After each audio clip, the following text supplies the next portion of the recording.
Well, hey there everybody, it's Snackbox coming to you from a beautiful and sunshiny day here in Atlanta, Georgia. I'm really amped to be here. I'm going to be bringing you one of my favorite backpacking recipes because let's face it, if you are buying packaged meals, you are spending too much money. So I'm here to talk to you about one of my favorite dishes. It is a broccoli cheddar orzo. Basically, you can feed an army for like 47 cents, give or take. You can find 47 cents, in your front pocket, Except in this economy, you might have to cash out your 401k for, 47 cents. We got a lot to do, not a lot of time. Let's get to it.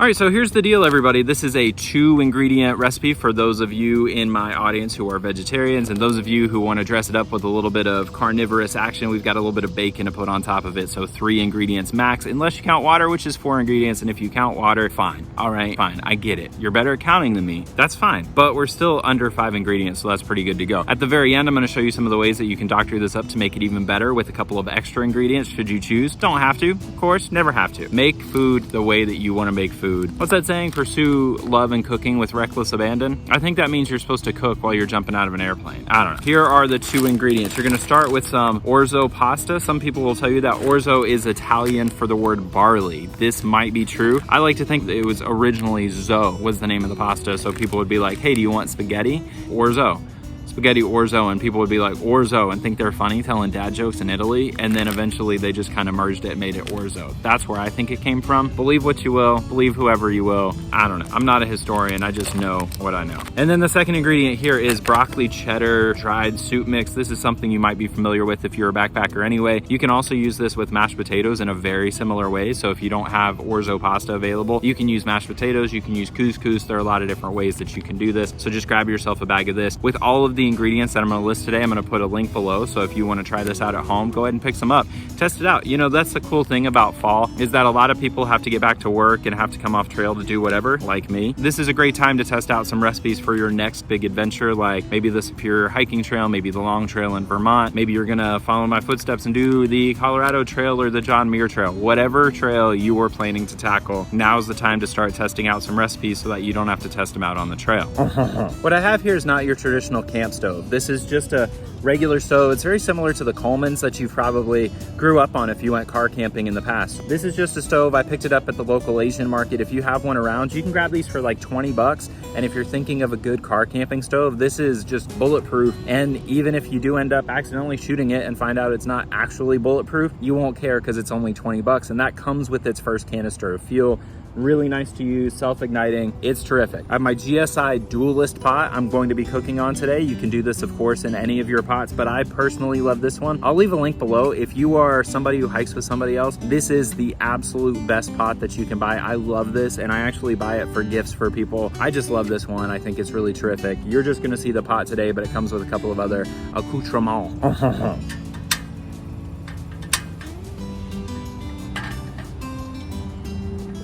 What's crazy about this cook stove, and I know this isn't a video about cooking stoves, but what's crazy about it is how quiet it is. Actually, my camera right now is set up right next to the cook stove, and you can hardly hear it. I can hardly hear it, but I can tell you that it is blasting hot, and it is going to boil this water really quickly. What's nice for me as a filmmaker, like Steven Spielberg, basically, what's nice for me as a YouTuber is that I can set up the camera here and I don't have to wait. I have some stoves that I love for backpacking, like my MSR Pocket Rocket, but that thing sounds like a rocket. It actually sounds like a spaceship about to take off. It's pretty incredible. It's a great stove, but it is not quiet. So I love this one for that very reason. Now, just to give you some measurements here, when we do this recipe, there aren't really measurements. You're just gonna do your absolute best. What I like to do is do about 3/4 of a cup for a backpacking meal. That seems to be a really nice balance between having too much food. You're at the end of the long day hiking and you kind of feel sick to your stomach and you don't want to finish the food. And the alternative being that you don't have enough food. So 3/4 of a cup seems to be pretty good. If you're not quite as hungry as you thought you were, you can always finish it off without really feeling like you're overstuffed. And if you're ravenous, it's typically enough to make you feel not so ravenous anymore. So 3/4 of a cup is what we're going to put in here. Let me do this without passive voice. We're going to put 3/4 of a cup of orzo into the water in just a minute and stir that puppy on up until it's cooked nice and good. Now back to that GSI Dualist. Now what that comes with actually are two of these guys here, and this is just the nicest little bowl here. What we've got here are the lids, but the lids I love because they have a little spout for you. So if you decide you want to have hot chocolate or something, you can sip out of this, and if you accidentally kick it, you're not going to lose all of your hot chocolate or whatever it is you're drinking. It's a really nice feature and really well thought out. And then what's also nice about this is if you want to have a drink and your food at the same time, they separate. Put your food in here, and then you put, if it's a hot drink, you put it in here with this neoprene sleeve, which also will come out for washing purposes. So you can take that off, and it's just terrific. I mean, I know that it's Auburn colors, but we're gonna forgive them for that for right now. But I gotta tell you, this one is really great. It does come with a couple of other features that I don't tend to use. So it comes with what's called a sink, which is basically a stuff sack that has been waterproofed. I don't really love that one. I end up typically throwing it away right away. And it comes with a couple of sporks that are collapsible. I think those are fine, but I don't tend to use them because they tend to be a little bit weak. I find that just a nice, inexpensive spork like you'd find at REI near the cash register, totally fine as well. Again, there are gonna be links for all this below. If you choose to get them, great. If you choose to get them elsewhere, totally fine as well. I think I hear the water almost already boiling. Let's check this puppy out. Now it's okay to go ahead and add your Orzo here.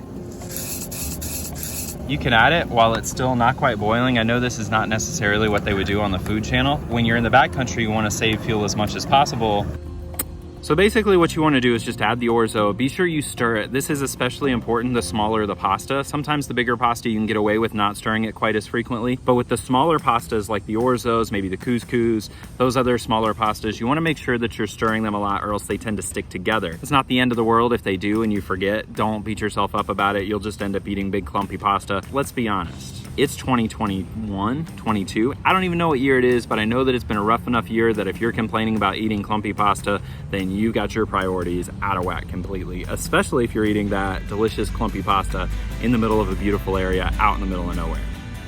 But as always, with any of these recipes that I'm showing you here, be very careful because it's really easy to knock over a pot on a camp stove, especially if you're working with a cylinder stove, because they tend to stand up really high and have a lot of their weight up at the top, especially if you're doing something that requires you to boil water, because water is often way heavier than the rest of your camp stove cooking setup. Gotta be careful out there. I don't want you getting hurt. Let's test this Orzo, see how we're doing. I don't think it's ready yet. You can kind of, with Orzo, you can kind of see on the edges of it when it's cooked. I imagine this isn't gonna be ready just yet. Guess what, everybody? I imagined right. Now, as this Orzo pasta finishes up, I want to remind everybody, find me on Backcountry Champion on Instagram, send me a message, and I will send you one of these sweet Outside Comfort Zone stickers. I've got a new one in the mail, actually. I I ordered a different type of sticker now. So if you have one of my old stickers and you send me a picture of it and it's been faded, I'll send you a new one for free as well so that you can have a fresh, updated Outside Comfort Zone sticker. Just shoot me a message. You don't even have to follow me on Instagram. Just let me know that you'd like a sticker and I'll send it over to you so you can put it on whatever piece of gear that you want. Be sure to click like and subscribe. I'm going to be coming out with all new recipes and I'm peppering them in with my Colorado Trail videos as they come out. So kind of going back and forth with different types of videos and trying to put out a little better variety. So click like and subscribe so you can stay in touch and in tune with all of those as they come out. I believe I'm going to be starting a national park planning guide series, but I'm working on a couple of different tweaks before I get ready to really start rolling footage on that. I'm super excited about it because if you know anything about me, you know that I love national parks, especially Yosemite National Park. So in the comments below, let me know the national parks that you'd like me to focus on. If you're planning a trip somewhere this summer, let me know which national parks you'd like to know a little more about, and I'll try to give you my best tips and tricks for planning your best adventure to those different national parks. Now for this recipe, what I'm going to use is equal parts of Orzo and broccoli cheddar soup mix. So if you do a cup of Orzo because you know you're going to be a big eater, just bump it up by a little bit and a quarter of a cup and you're good to go. I've got my soup mix, not my pasta. I got my soup mix right here. It is nice and level, same thing as the Orzo. We're going to set it aside though because we're not going to use it just yet. I'm just showing this for illustration purposes. And keep in mind that a lot of times if you're backpacking, if you're not car camping, you're going to go ahead and have this one already out and in a bag separately. So this is just so that you understand how I'm going about doing this. If you like it a little cheesier, then that's fine. If you like it a little bit pasta-ier, then go ahead and put in more pasta and a little bit less of the soup mix. The key here is that there's not really a lot that you can do wrong. Ultimately, you're just gonna have pasta that's gonna have different ratios. That's one of the nice things about really simple recipes like this is that there's not necessarily a right or wrong way to go about it. They're just ways that change it based on preferences. Well, our Orzo is just about finished here. We're gonna go ahead and take this off of the heat. We're gonna strain the Orzo. Now, when you strain the Orzo, what you wanna do is set aside one of your bowls that you can get rid of this water later, but you don't wanna do it just yet, just in case you need to add a little more for the soup mix to make it really broccoli cheddar-y and really the consistency that you want. This is similar to a lot of dishes where you can always add a little more water, take a little bit out, depending on your personal preference. Think about it a little bit like oatmeal. Some people like a really thick oatmeal, some people like it more like a soup consistency. So saving that water will give you that flexibility. Now, one of the things that I love about this GSI Dualist is that it has the strainer built in. It's a nice strainer for smaller pastas, which is really what you want when you're backpacking, because smaller pastas cook faster than, say, a bow tie pasta or even a penne pasta, both of which I love in real life. But on the backcountry trail, I'm trying to save as much fuel as possible so that I don't run low on that. In case, say, my water filter fails or I run out of tablets, I want to still have the flexibility to boil my water. It's also worth knowing that a lot of seasoned backpackers will drink this water even if they don't add anything to it, because it does have some of that really useful starch that you're going to need. And so a lot of people will still drink this water that we filtered out of here. It is steaming, burning hot, as my mom likes to say. So it is roasting, toasting hot. Be very careful with it. It will stay hot for a good while. Water tends to hold its heat relatively well, so just be very careful with that. You know that already, though. You've been drinking water most of your life. Most people are pretty into water, as I'm told. We're gonna go ahead and add our 3/4 cup of broccoli cheddar soup mix right in here. Let me show you what it looks like. So that is our broccoli cheddar soup mix. We've got it in the Orzo with, you can see just a little bit of water there. You can see the broccoli cheddar soup mix in there with the Orzo. Just getting nice. Look at that. I tell you what, at the end of a long day backpacking, I would 100% smash that. We went ahead and plated up our broccoli cheddar Orzo, but you notice as well, what I took is that hot water that we strained off and I put it back in the pot. This is a really great way to go ahead and start getting some of that cleaning started, because the cheddar soup mix is gonna sort of stick to the side. Good news though is that with that GSI Dualist, it's got a really nice sort of Teflon coating. It will come clean very quickly, but that hot water will really help swish it around pretty good bit. You can even stick your hand in and kind of wash it out, especially if you have something to wash your hands with later. Now what we have here is our broccoli cheddar Orzo. It has been dished up here. I mentioned earlier that what you can also add is bacon. So you can top this with a little bit of bacon. This is a really great way to go, especially if you think cheddar, broccoli, bacon. That's a classic flavor combination. But when you get this, make sure you get the actual real bacon bits. Do not get the Bacos. Those are not good for this. If you get these, they're not terribly expensive and they really add a nice bit of flavor to it. I actually like the bacon bits, or I think they have chunks that they can get. It's even bigger bits of bacon. These are great. Let's talk about my other new favorite ways to doctor up a dish like this, especially if you are not feeling carnivorous. So we've got these guys here from Fresh Gourmet. These are crispy onions. You can just top a little bit there like you're in Minnesota making hat dish. You know, you can just add it to the top of this like your mom making casserole or your dad making casserole. I don't know who makes casserole in your home, crispy onions, but Fresh Gourmet makes 3 or 4 other types of crispy whatevers. You can add them. You can add 1, 2, whatever. They also keep really nicely whenever you're on a backpacking trip. Just put them in a separate baggie. You can even take this one or a whole bag of it and just put it on everything you cook. They're really great. What doesn't go well with onions? You know what I mean? Put it on your oatmeal. I don't care. Crispy jalapenos. These are really, really good. Put it on some crackers, in the face. Crispy red peppers, these go really nicely. I've seen these go with just about everything. I love these. I'm not trying to get political here. And then my personal favorite, crispy garlic. You add this to anything, especially some good wraps, sandwich wraps, not the like sandwich wraps. What you want to do with this is like that meme about being salty. You just like top it, and there you have it. It's really, really nice, really tasty. I think all told, we're looking at maybe 50 cents worth of food right here.